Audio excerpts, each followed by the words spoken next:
जंतर मंतरवर जे प्रोटेस्ट चालू आहे, जे रिझर्वेशन हटाव, त्याच्या 5च मागण्या आहेत आणि ते 5 मागण्या ऐकल्याच्या नंतर तुमच्या सर्वांना वाटेल की यार खरंच याच्यामध्ये काही ना काहीतरी तथ्य आहे, काही ना काहीतरी आपण याला सपोर्ट करण्यासारखं आहे, राईट. त्या 5 मागण्या तुम्ही सर्वात पहिले बघून घ्या. सर्वात एक आर्थिक आधार, राईट. नोकऱ्या आणि शिक्षणातील आरक्षणाचा आधार जातीऐवजी केवळ आर्थिक स्थिती असावा, राईट. नोकऱ्या आणि शिक्षणातील जे आरक्षण आहे त्याचा आधार जाती काढून टाका, जातीऐवजी आपण आर्थिक स्थितीवर, म्हणजे बरोबर आहे ना, ज्याच्यापाशी कमी पैसा आहे ते समोर जायला पाहिजे ना. आर्थिक स्थिती, आता एखादं जर सक्सेसफुल झालं पोरग तर ते झालं ना, त्याची आर्थिक स्थिती चांगली आहे, ज्याची आर्थिक स्थिती कमकुवत आहे ना ते समोर जायला पाहिजे, त्याला आरक्षण पाहिजे, राईट. दुसरी एक कुटुंब नियम, राईट. कुटुंबातील फक्त एकालाच आरक्षण द्या. काय होईल, त्या कुटुंबातील ज्या आरक्षण भेटेल ना त्याला तो समोर जाईल आणि तो तुमच्या कुटुंबाला एक सक्षम करून टाकेल आर्थिक दृष्ट्या, राईट. हे पण एक चांगली गोष्ट आहे. तिसरं आहे जातीचा रकानाच रद्द करायचा. वन नेशन वन आयडेंटिटी अंतर्गत सरकारी फॉर्म मधून जातीचा कॉलम पूर्णपणे हटवा. हे पण चांगली गोष्ट आहे. विशेष मदत, आरक्षण आणि मदत फक्त दिव्यांगला,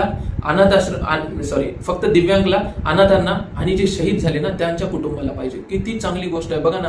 जे कुटुंब शहीद आहेत, ज्या कुटुंबामध्ये शहीद झालेलं आहे, जे कुटुंब अनाथ आहे, जे कुटुंब दिव्यांग आहे, यांच्यावर आधीच दुःखांचा डोंगर कोसळलेला आहे. मग यांना वर नेण्यासाठी काय करायला पाहिजे? वर नेण्यासाठी यांना आरक्षण मदत करू शकते. तर यांना वर नेण्यासाठी आरक्षण यांना लागू करायला पाहिजे, राईट. नियम मागे घेण्याचे, UGC 2026 चे कास्ट इक्विटी आलेली आहे ना त्याला त्वरित मागे घ्या. हे पण चांगली गोष्ट आहे. याच्यामुळे खूप साऱ्या लोकांचं नुकसान होत आहे, राईट. एखादं MPSC UPSC नीट पेपर देऊन स्किलवाला पोरगा मागे राहून चाललंय आणि रिझर्वेशनचा पोरगा समोर चाललंय, त्याला निगेटिव्ह मार्किंग सुद्धा असून तुम्हाला काय वाटते, जर गव्हर्नमेंट ऑफिशियल जर स्किलवाला बसला निगेटिव्ह मार्किंग नसताना, जर डॉक्टर स्किलवाला बसला तर देशाला समोर नेऊ ना आपण. आणि एखाद्याची परिस्थिती चांगली झाली आरक्षणामुळे, आर्थिक दृष्ट्या तो चांगला झाला, त्याला आरक्षणाची काय गरज आहे?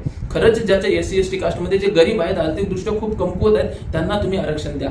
याला आरक्षण रिफॉर्म म्हणतात. आणि ह्याच 5 मागण्या त्या जंतर मंतरवर बसून करत आहेत. माझं फक्त तिथे एकच मागणं आहे, कोणत्या धर्माला टच नका करू, कोणत्या धर्माचा अपमान नका करू. कुठेही तिथं असे आक्षेपार्ह काय म्हणतो चॅन्टिंग नाही व्हायला पाहिजे, आक्षेपार्ह नारे नाही लागायला पाहिजे की तिथं देशाची म्हणजे अपमान होईल, कोणत्या धर्माचा अपमान होईल, राईट. नियमांमध्ये चांगलं करा. पोलिसांना वरून काय म्हणतो आदेश असतात, त्यांनी त्यांचे एक ड्युटी निभावत असतात, त्यांच्यावर उलट विचार नका करू, त्यांना उलट नका बोलू. हे केल्याच्या नंतर आपणच जनरल कॅटेगरीवाले जिथे ते प्रोटेस्ट करायला ना, आपलीच इज्जत वाढेल, आपलीच इमेज वाढेल, आपणच समोर जाऊ, राईट. चला येऊया, एकत्र येऊया आणि या सर्व 5 मागण्या सरकारला चांगल्या पद्धतीने मागूया. जय हिंद, जय महाराष्ट्र.